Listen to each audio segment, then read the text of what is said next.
আর প্রার্থনা করলেন, প্রভু তুমি আমার এই শিশুটি জন্মের আগে আমার মৃত্যু দাও। فجاءها المخاض إلى جذع النخلة قالت يا ليتني مت قبل هذا وكنت نسيا منسيا। প্রভু রে, তুমি যদি আমাকে এখন মৃত্যু দাও, আমার মৃত্যুর সাথে সাথে আমার গর্ভস্থ সন্তানটিরও একসাথে কবর হয়ে যাবে। জগতের কেউ আর আমার নাম নেবে না, আমার সন্তানের নাম তো দূরের কথা। অতএব তুমি মৃত্যু দাও, ওই সন্তান জন্ম নিলে ঝামেলা হবে, আমি তার বাবার পরিচয় দিতে পারবো না। ইতোমধ্যে অর্ধেক সন্তান জমিনের মধ্যে চলে আসছে, পৃথিবীতে অর্ধেক মায়ের গর্ভে। ওই সন্তান ওই মুহূর্তে মাকে ডাক দিয়ে বলে, ফানাদাহা মিন তাহতিহা আল্লা তাহজানি কাদ জাআলা রাব্বুকি তাহতাকি সারিয়া। মায়ের গর্ভ থেকে সন্তান এখনো খালাস হয় নাই। কোরআন বলছে ফানাদাহা মিন তাহতিহা, গর্ভের অর্ধেক সন্তান পৃথিবীতে এসে কথা বলে। বলুন সুবহানাল্লাহ। বিজ্ঞান আজকে এখানে মাথা নত করে বসেছে। আজ পর্যন্ত বিজ্ঞানীরা প্রমাণ করতে পারেনি কোন শিশু অর্ধেক জন্ম নিয়ে পৃথিবীতে কথা বলে।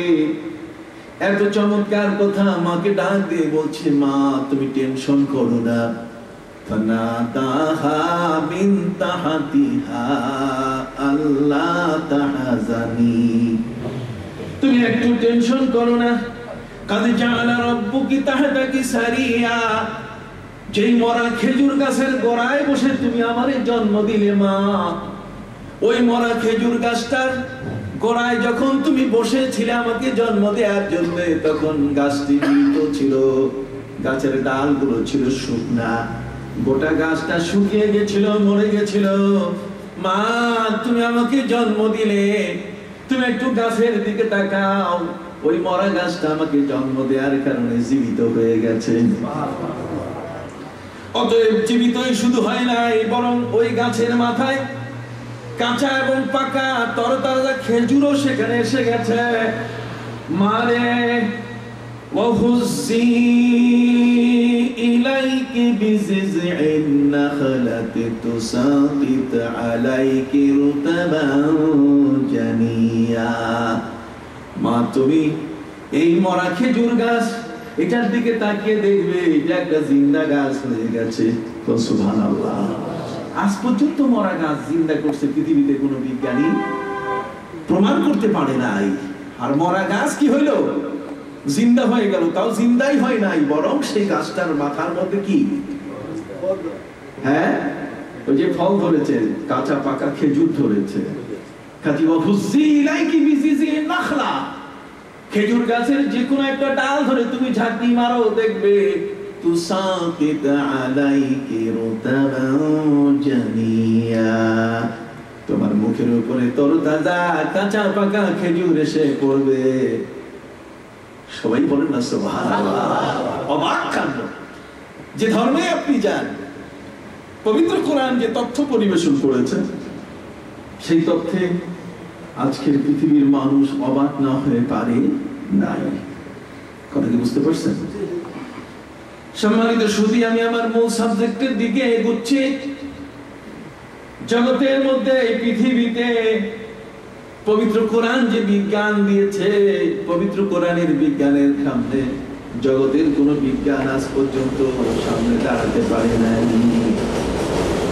এই কোরআন পৃথিবীতে মানুষের জন্য নবী এবং রাসূলদের মাধ্যমে যে বিজ্ঞান আবিষ্কৃত হয়েছে, ভাইরা আমার, সারা পৃথিবীর বিজ্ঞানীরা আজকে জগৎ ব্যাপী তাদের আবিষ্কারের পিছনে তারা লেগে আছেন।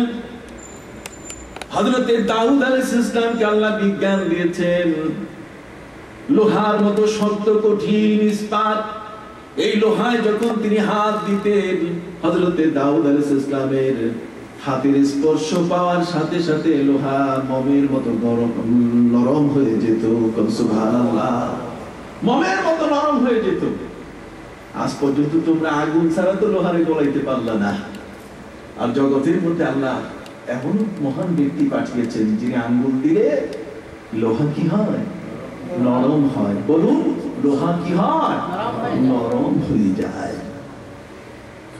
শুধু তাই নয়, বরং এই বিশ্ব জগতে আল্লাহ পাক রব্বুল আলামিন বিজ্ঞান সম্পর্কে তিনি বলে দিলেন জগৎবাসীকে, হে পৃথিবীর মানুষ, তোমাদেরকে আমি মহাবিজ্ঞানী করে বানিয়েছি। তোমাদের মগজটার মূল্য অনেক বড়। সুবহানাল্লাহ। তোমাদের জীবনের মূল্য অনেক বড়। পৃথিবীর মধ্যে আমি আল্লাহ তোমাদেরকে এত বড় ক্ষমতা দিয়েছি। জমিন তৈরি করার পরে যখন নাচানাচি শুরু করলো পানির ঢেউয়ে, আমি পাহাড় তৈরি করে দিলাম যখন, তখন ফেরেশতারা অবাক হয়ে গেল। এই তরঙ্গমালা মাটির স্পন্দন থেমে গেল কি করে? আল্লাহ বলে দিলেন, আমি পাহাড় তৈরি করেছি। ফাখালাকা আলাইহাল জিবাল, আমি পাহাড় তৈরি করেছি। ফেরেশতারা জিজ্ঞেস করলেন, ইয়া রাব্বি হাল মিন খালকিকা শাইউন আশাদ্দু মিন যালিক, এর চেয়ে শক্তিশালী জগতের মধ্যে আছে? আল্লাহ বলে দিলেন, হ্যাঁ আছে। এর চেয়ে শক্তিশালী হলো লোহা। লোহাকে আমি শক্তিশালী করেছি। সেই লোহা দিয়ে পাথরের মাথা গুঁড়া করে দেওয়া যায়, পাথরকে ভেঙে টুকরা টুকরা করা যায়, পাহাড়কে ডেমোলিশ করে ফেলা যায়। লোহার মাধ্যমে আল্লাহ লোহার মধ্যে এমন শক্তি দিয়েছেন, ক্ষমতা দিয়েছেন।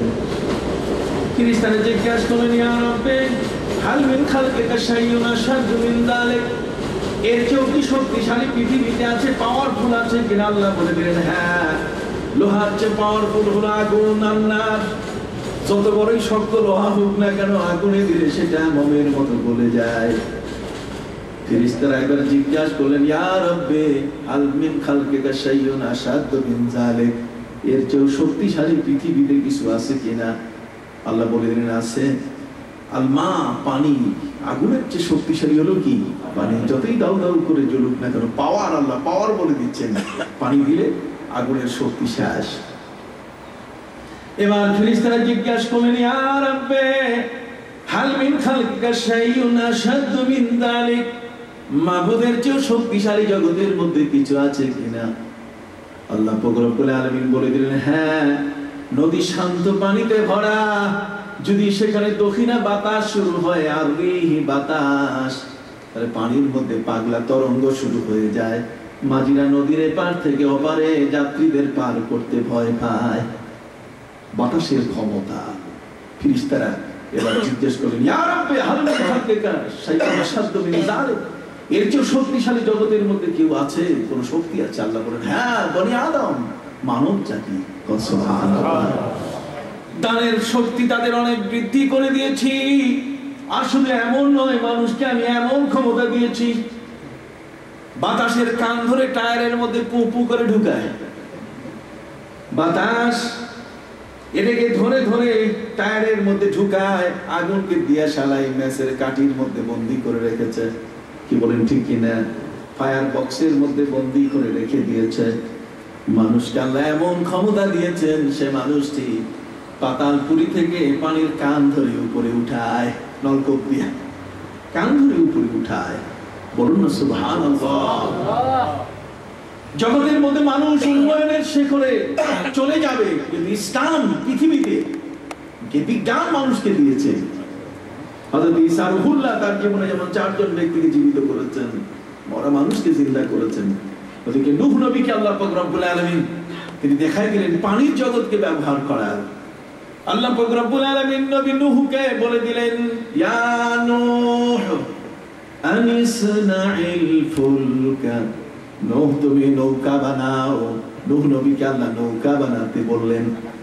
পৃথিবীর মধ্যে আজকের যত কার্গো জাহাজ, পৃথিবীর এক দেশ থেকে আরেক দেশে বিভিন্ন পোর্টে পোর্টে যে সমস্ত জাহাজ, আজকের মালবাহী জাহাজগুলো, যাত্রীবাহী জাহাজগুলো এক প্রান্ত থেকে আরেক প্রান্তে নিয়ে যায়, এই বিজ্ঞান আবিষ্কার হয়েছে নবীদের হাতে।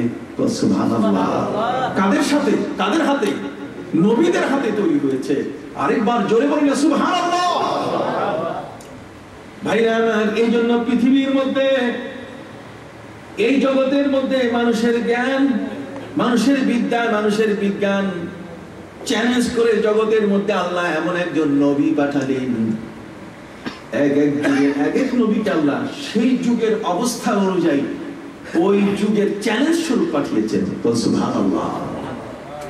হযরত ঈসা রুহুল্লাহর যুগে মেডিকেল সায়েন্স ছিল খুব উৎকর্ষ, এটা অনেক অগ্রসরমান ছিল। আল্লাহ তাআলা সেই যুগে হযরত ঈসা রুহুল্লাহকে পাঠালেন এমন যে তিনি ফু দিলেই অন্ধ মানুষ চোখ পেয়ে যায়। সুবহানাল্লাহ। কুষ্ঠ রোগে আক্রান্ত মানুষটার গায়ের উপরে তিনি হাত বোলালেন, কুষ্ঠব্যাধি সরে যায়। ঔষধ নাই, মেডিসিন নাই, ডায়াগনস্টিক টেস্ট নাই, প্যাথোলজিক্যাল কোনো টেস্ট নাই, শুধু হাতের মধ্যে হাত যদি মুখের উপরে বোলায় দেয়, দেহে বুলিয়ে দিলে সাথে সাথে সেই মানুষটা কুষ্ঠব্যাধি থেকে সুস্থ হয়ে যায়। সুবহানাল্লাহ। কোরআন বলে দিয়েছে ওয়া উবরিউল আকমাহা ওয়াল